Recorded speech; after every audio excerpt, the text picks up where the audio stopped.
and we're away. What we'll do, pull that down and pull that into the camera, and if we start recording, that'll be a nice little transition from the camera to the drone. Off we go.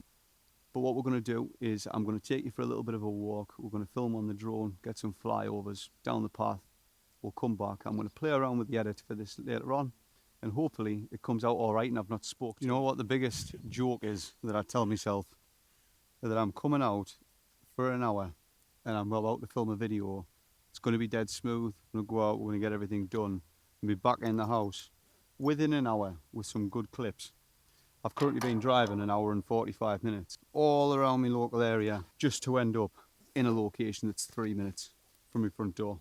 So that is the reality, unfortunately, of being ADHD and the Christmas break, apparently, because everything's been like that the last few weeks. But the essential part of this video is just a little tester. We're going to test out some of the gear from what we've upgraded to improve the setup. I'm going to fire the drone up.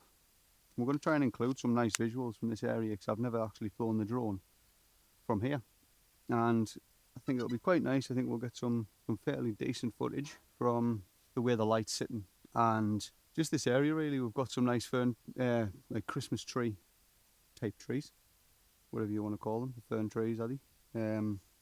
Across some sort of marsh, gorse type stuff, and it looks quite nice with this light. So we're just going to fire the drone up and see what we can find, and I'll merge that into this bit of talking head really, and hopefully we can pull off some nice stuff. We've got the forest over behind the camera right now, and some little fern trees around here. It's not really very interesting. It's surrounded by houses, but as far as things go, being 2 minutes away from your doorstep without having to travel a million miles, we can certainly be very grateful for what's right here. So with our hand launch, a bit wet on the ground.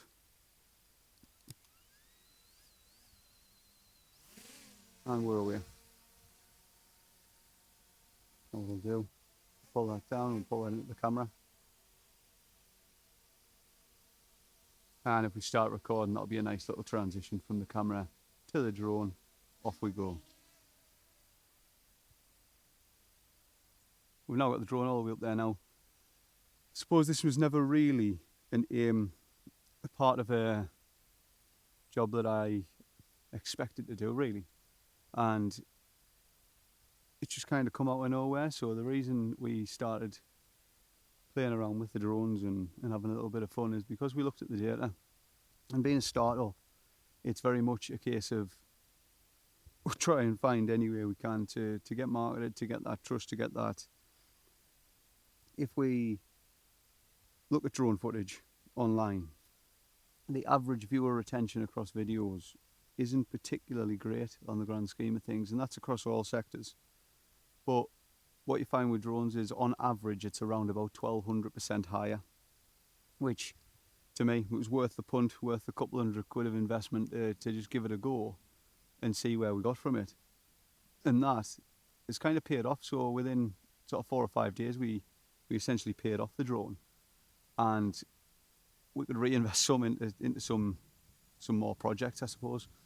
So we then moved on, and we got approached by Nikki from Cancer Research UK to go and film a small fashion show for the Punjab Institute for Doctors and Dentists, which essentially, this is where we started with an iPhone and a small gimbal, cost just over £100, that was provided by an incredible contact, as well as this drone. He helped us upgrade to this drone here, which is the DJI Mini 5 Pro, which we'll lower that back down again there, and we're going to do some nice stuff with the auto feature and let it get some nice shots of us that we'll edit in.